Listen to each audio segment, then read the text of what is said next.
Carlos Yulo, humingi ng paumanhin sa Panginoon at nagpahayag ng pagpapatawad sa kanyang mga magulang. Sa isang tapat na panayam kay Tony Gonzaga sa kanyang online talk show na Tony Talks, tinalakay ni Carlos Yulo ang 2 beses na Olympic gold medalist ang matagal ng hidwaan sa kanyang pamilya. Si Yulo, na matagal nang nag-atubiling talakayin ang issue sa publiko, ay naghayag na siya ay nakapagpatawad na sa kanyang mga magulang at humingi ng tawad sa Diyos para sa kanyang mga nakaraang sinabi.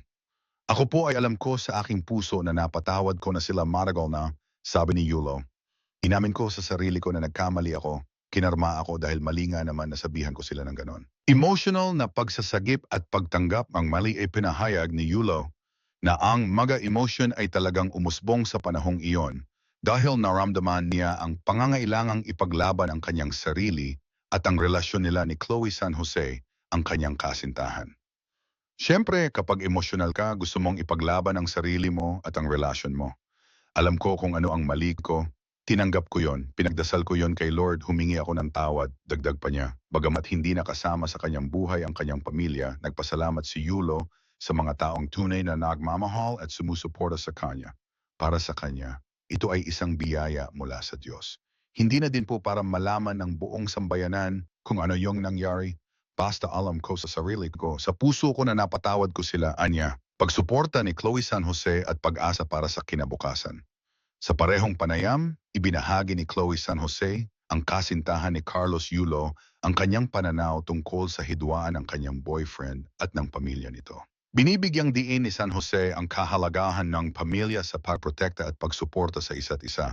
Ang pamilya ay dapat protektahan ka, ang pamilya ay dapat nandyan para sa iyo, ang pamilya ay dapat sumusuporta sa iyo, sabi ni San Jose.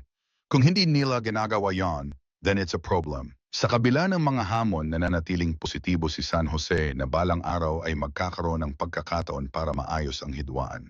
Umaasa akong balang araw ay makakapag-reconcile sila at magiging pamilya ulit, dagdag pa niya. Pagtutok ni Yulo sa sariling relasyon at personal na paglago, pinili ni Carlos Yulo na ituon ang kanyang pansin sa kanyang personal na buhay at relasyon kay Chloe San Jose kaysa magpakaabala sa hidwaan ng pamilya. Naniniwala siya na hindi kinakailangan talakayin ito ng publiko at mas pinipili niyang magpatuloy. Para saan pa ang malaman ng buong sambayanan kung ano yung nangyari? Basta alam ko sa aking puso at kaluluwa na napatawad ko sila, sabi ni Yulo. Sa pamamagitan ng panalangin at pagninilay-nilay, natagpuan ni Yulo ang kapayapaan at pagpapatawad sa kanyang sarili. Tinatanggap niya ang kanyang mga pagkakamali at humingi siya ng tawad mula parehong sa kanyang pamilya at Diyos.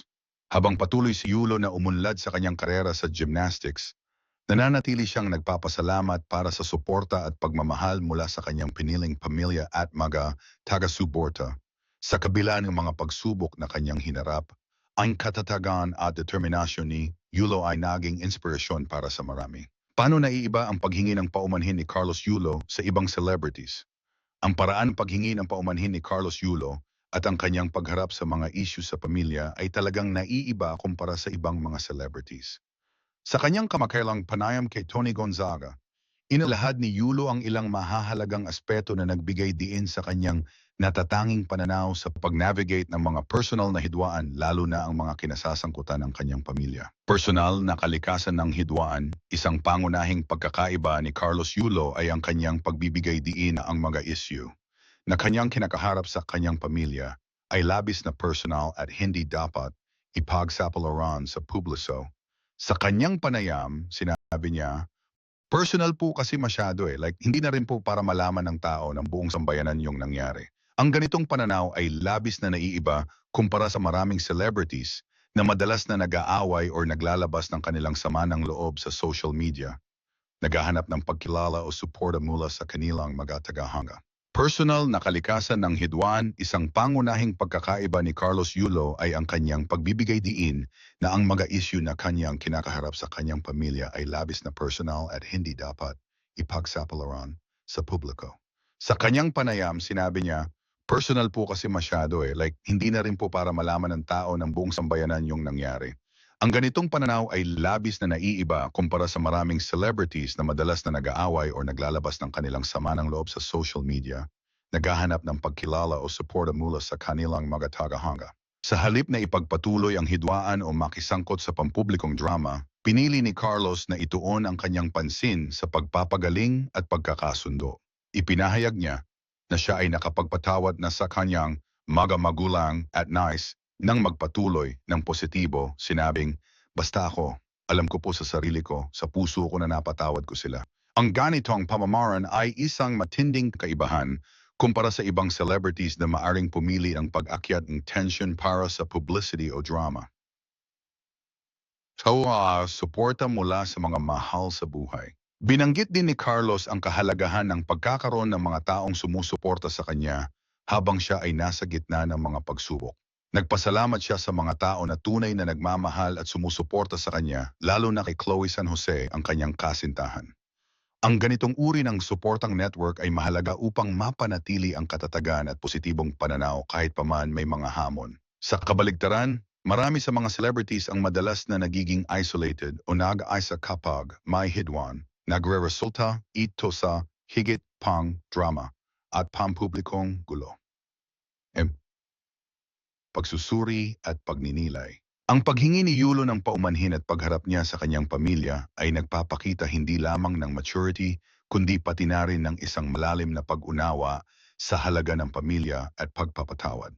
Sa kabila ng pagiging isang tanyag na atleta, pinili niyang itaguyod ang privacy hinggil sa kanyang personal na buhay.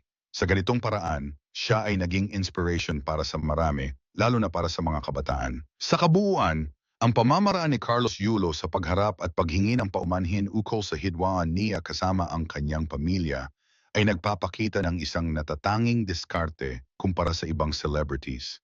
Ang kanyang pagtutok sa pagpapatawad, pagkilala sa sariling pagkakamali at pagbibigay halaga sa suporta mula sa mga mahal niya sa buhay ay nagbibigay diin kung paano dapat harapin ang mga personal na issue. Sa pamamagitan ng pagpili niyang maging tahimik at positibo, si Yulo ay nagbigay inspirasyon hindi lamang bilang isang atleta kundi bilang isang tao na may malalim na pag-unawa at pagmamalasakit para sa kanyang pamilya.